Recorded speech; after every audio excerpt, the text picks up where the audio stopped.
Kim Kardashian says he deserves a second chance. The reality star is dating a prisoner serving a life sentence for killing an innocent elderly couple and their son in retaliation for a firebomb.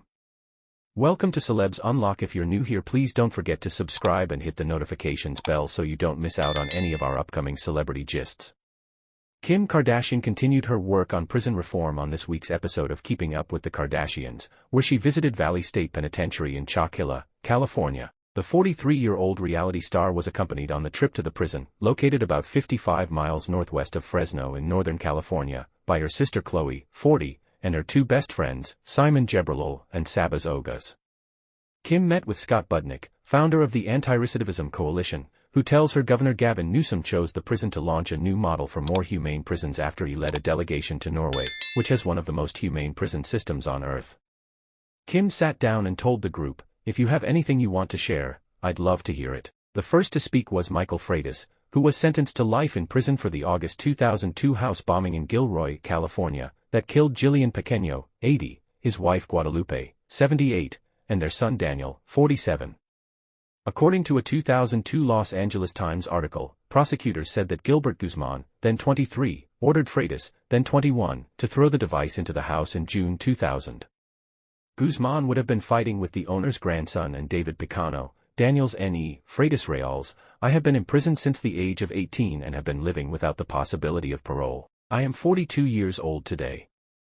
The judge told me that I would not adapt, that I would die in prison, and they will never see hope, they will see nothing that a person can really change. Like I can tell you today that I'm in the last semester, I'm gonna get my bachelor's degree out of Fresno State. I don't believe that I do deserve a second chance, but if a second chance ever does come, I'm well prepared that I know today that I'll never harm another individual ever again. I really hope that you will receive this second chance because you are suitable for it, you are really." She turns to the group and says, "I think the most difficult thing for me is to ask how young and don't think about the second chance. It's crazy for me." Kim states, "Some of these people committed these terrible crimes, but they are youth and are thinking about differences.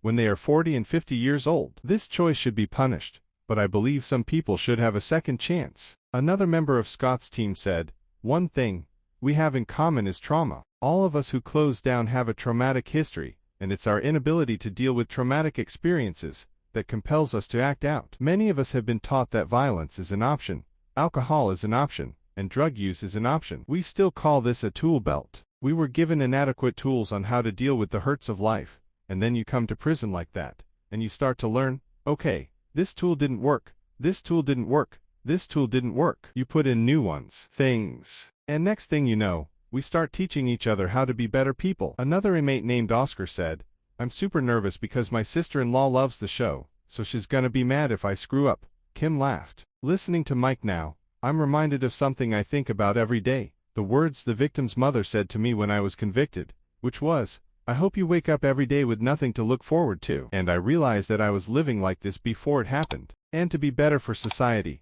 I have to be better myself, because even if I don't go home, I'll see the people I go home to."